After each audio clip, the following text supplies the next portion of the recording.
I think the new alcohol laws are really quite ridiculous for such a progressive country as Australia. I don't think that shutting bottle shops early and making last orders earlier will actually stop any of the alcohol-related violence or crime. So I really think it's not a sensible measure to take. You're just putting people out on the streets when they're really drunk and angry because they can't get another drink, and it's just going to make more crime, in my opinion. I think they're great laws, to be honest, because there's a lot of alcohol-fueled violence in Sydney and I guess around Australia, particularly in Sydney. And it's just getting out of hand. I don't know whether the media is stretching it a bit the last year or so, but I think it's a very good thing. There are too many pissed idiots, and I think 10 o'clock, no alcohol to be sold is great. And I think those lockout laws are fantastic. Yeah, really good. Hopefully keeps the germs off the street. That's what I reckon.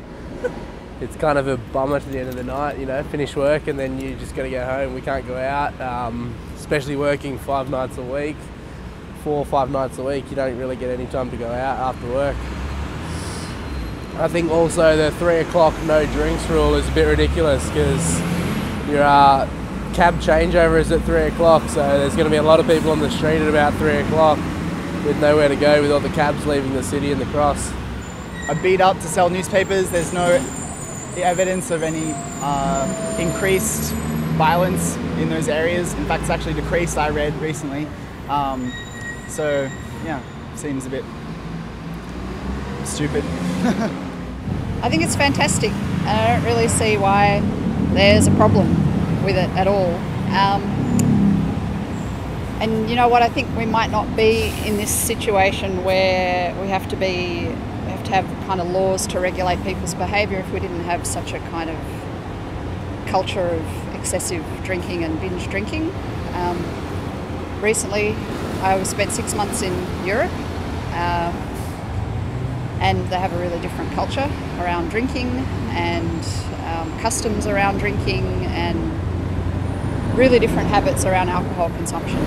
Just never, and I travelled kind of widely, not sort of just always in one part of a neighbourhood, and people ate with food, people drank with food.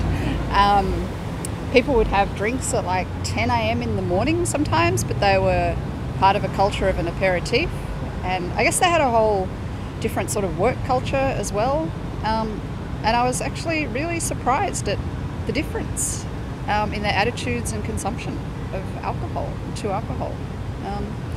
So I think Australia has this imported culture from maybe England and Ireland without wanting to culturally stereotype too much.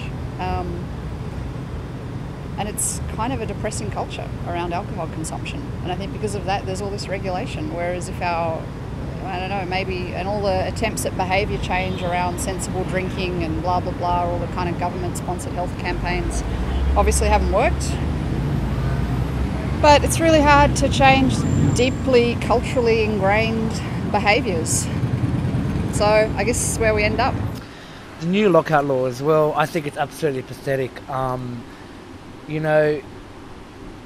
Just because it's the under 18, the 18-year-olds should be the ones who shouldn't be allowed in, obviously, because of what happened in the cross. But coming from my age, I'm a 24-year-old responsible adult who, has a few drinks at night out, shouldn't be allowed inside a club after 3. I mean, we always have pre-drinks somewhere, and then at 1:30 we leave to go to another club, and now we're stranded on the streets. We can't catch a cab home. At 3 o'clock we can't find a cab. Obviously because 3 o'clock is the changeover for taxis. So now we're stranded, so now that leaves us with not going out at all. So, yeah.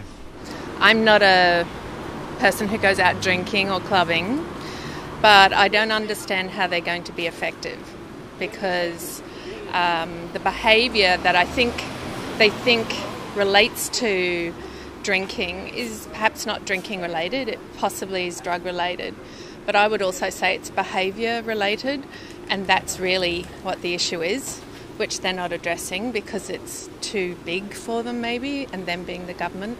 So I really don't know how this is going to work, and it's nothing new. It's been done before in various places and seems to sort of die out, then the issues come up again, and then someone says, as if it's all new, let's have a lockout law.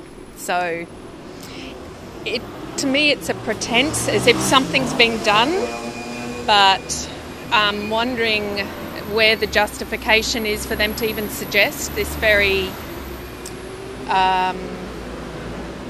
ineffective thing. So, and no one's really talking about the real issue as to why people are going around behaving like that. I don't think it's drink.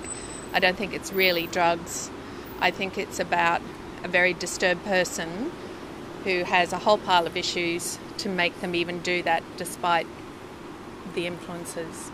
I'm not particularly for it. I mean, it doesn't personally affect me because I work 6 days a week, but as for looking at Australia and Sydney in particular as something that's meant to be a global city, it really doesn't.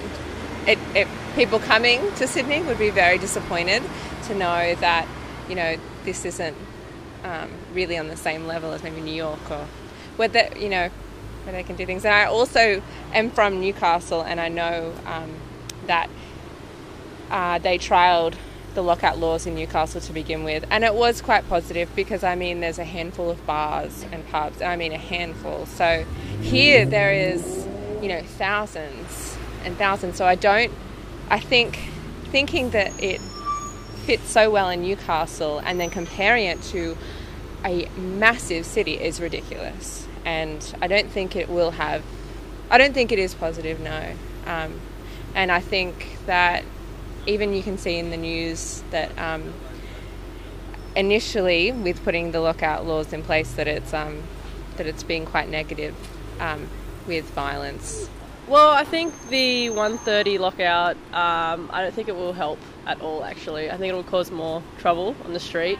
I work at a bar, so yeah, and like it's not fair for the bars as well to have to close like that early, like at 3 a.m. the last drinks. Like my bar closes at 5 a.m. and yeah, it just affects everything. There's more violence in the street, I think, and there's more there's more violence on the street, and there's just it affects all the other industries as well.